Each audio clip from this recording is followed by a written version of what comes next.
Ternyata mencari jodoh itu mudah. Dengarkan dulu penjelasannya.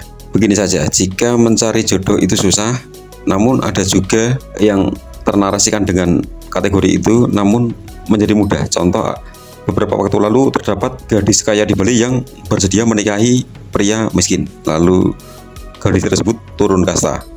Demikian adat istiadat di Bali yang masih dipegang hingga sekarang.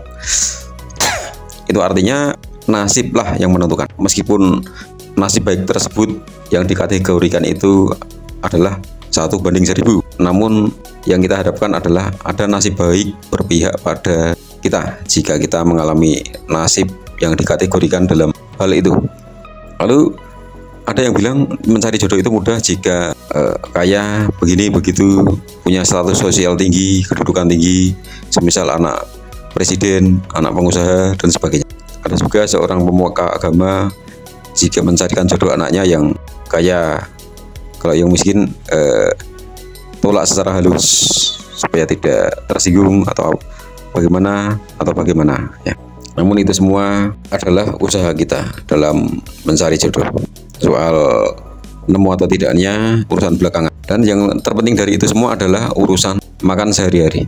Biarpun mencari jodohnya susah, namun perut itu harus diisi, dan itu ada hubungannya dengan kesejahteraan sosial. 90% di negara Belanda atau Eropa atau Amerika atau negara maju atau negara beradab, 90% kemiskinan itu adalah kesalahan pemimpinnya.